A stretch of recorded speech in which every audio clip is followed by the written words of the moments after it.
नमस्कार बंधुरा झर्णा झुमा किचेने सबाइके स्वागत। आज आमी तैरी करब राजमा। तो सेई जोन्नो देखें एखाने आमी राजमा भिजिए निये नियेछि। एखाने एक बाटी राजमाके आमी भिजिए रेखे दिएछिलाम रातेर बेला। तो देखें खूब सुंदर भिजे गेछे।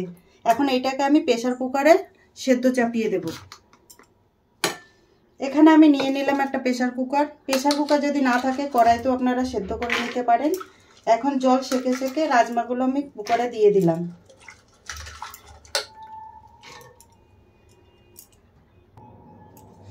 এখন আমি দেখেন বড় বড় সাইজ করে আমি কেটে নিয়েছি টমেটো। একটা টমেটো আমি দিয়ে দিলাম। 3 কোয়া মতো রসুন দিয়ে দিয়েছি। দিয়ে দিলাম একটা তেজপাতা আর একটা দেখেন বড় এলাচ দিয়েছি। বড় এলাচ যদি না থাকে সেই ক্ষেত্রে ছোট এলাচ দিতে পারেন। কিছুটা নুন দিয়ে দিলাম আর দেখেন দিয়ে দিলাম তেল। परिमाण मतो आमी जल दिए दिচ্ছি। आमी गरम जल करे निয়েছিলাম সেই गरम जलटा দিয়ে দিয়েছি। আপনারা नर्माल जलटाও দিতে পারেন।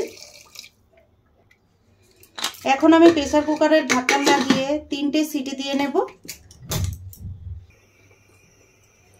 এখানে দেখেন কিছু মশলা আমি নিয়ে নিয়েছি। खूब सामान्य देखें रसुन निয়েছি, आदा, टमेटो और निয়েছি खूब सामान्य पेঁয়াজ।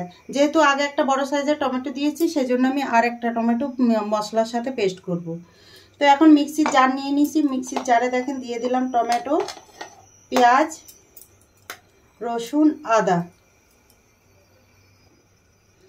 दिए दिलाम गोटा जिरे, गोलमरिच दिए दिलाम। मशला এখন আমি ভালো করে পেস্ট করে নেব। দেখেন মশলা ভালো করে আমি পেস্ট করে নিয়ে নিয়েছি। কুকারে দেখেন গ্যাস বেরিয়ে গেছে। এখন ঢাকনাগুলো আমি একটু দেখে নেব।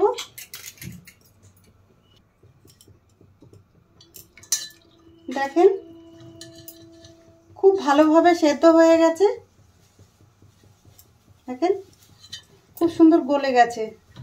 আর এই যে টমেটোর খোসাগুলো আছে না এগুলো আমি ফেলে দেব। গ্যাসে আমি কড়াই চাপিয়ে দিয়েছি আর কড়াই খুব ভালোভাবে গরম হয়ে গেছে। দিয়ে দিলাম তেল। ফোড়নে দিয়ে দিলাম একটা শুকনো লঙ্কা, তেজপাতা, গোটা জিরে। দেখেন জিরে খুব সুন্দর ভাজা হয়ে গেছে। এখন এর মধ্যে আমি কুচনো পেঁয়াজ দিয়ে দিলাম। একটা বড় সাইজের পেঁয়াজকে ছোট ছোট করে কুচিয়ে নিয়েছি। তো পেঁয়াজ হালকা ভেজে নেব।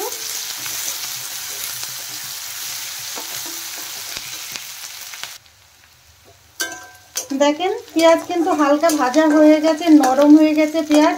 এখন আমি এর মধ্যে দিয়ে দেব পেস্ট করা মশলাটা। যেই মশলাটা আমি আগে থেকে পেস্ট করে নিয়েছিলাম সেই মশলাটা দিয়ে দিলাম। मशला दिए देওয়ার পরে আরেকটু কষিয়ে নেব।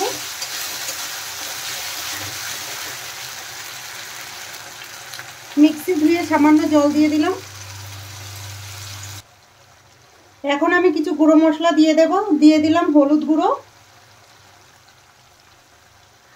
লঙ্কা গুঁড়ো, ঝালটা আপনাদের পছন্দ মতো দেবেন।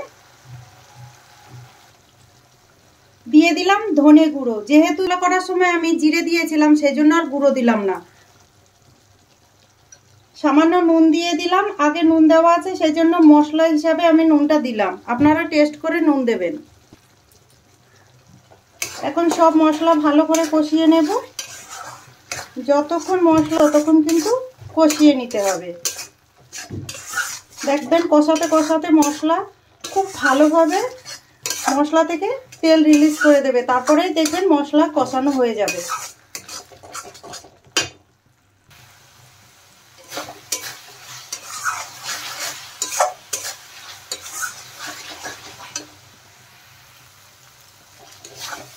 দেখেন মশলা থেকে তেল রিলিজ করে দিয়েছে আর কত সুন্দর মশলা কষানো হয়েছে। দেখেন মশলা ভালোভাবে কষানো হয়ে গেছে। এখন আমি এর মধ্যে দিয়ে দেব সেদ্ধ করা রাজমা।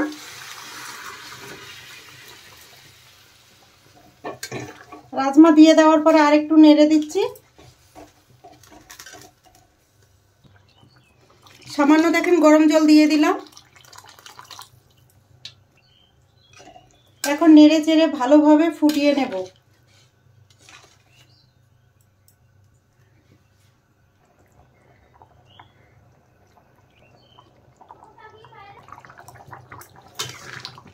দেখেন রাজমার গ্রেভি কতটা গাঢ় হয়ে গেছে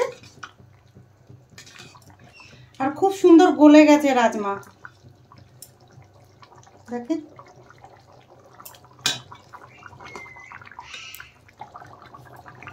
এখন আমি দিয়ে দিলাম গরম মশলা গুঁড়ো, আর আমি ধনেপাতা দিলাম না, আপনারা চাইলে কিন্তু ধনেপাতাটা দিতে পারেন। মশলা দিয়ে দেওয়ার পরে আরেকটু নেড়ে দিচ্ছি। দেখেন তৈরি হয়ে গেছে, এখন নামিয়ে নেব।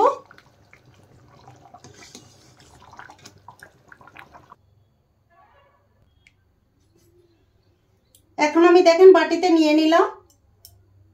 আমার এই রাজমার ভিডিওটা যদি আপনাদের ভালো লাগে তাহলে আমার চ্যানেলটাকে সাবস্ক্রাইব করবেন, লাইক করবেন, কমেন্ট করবেন আর পাশে থাকবেন। আমি যেইভাবে রাজমাটা তৈরি করেছি প্লিজ আপনারা এইভাবে বানিয়ে খেয়ে আমাকে কমেন্ট করে জানাবেন। ভিডিওটা দেখার জন্য আপনাদের ধন্যবাদ।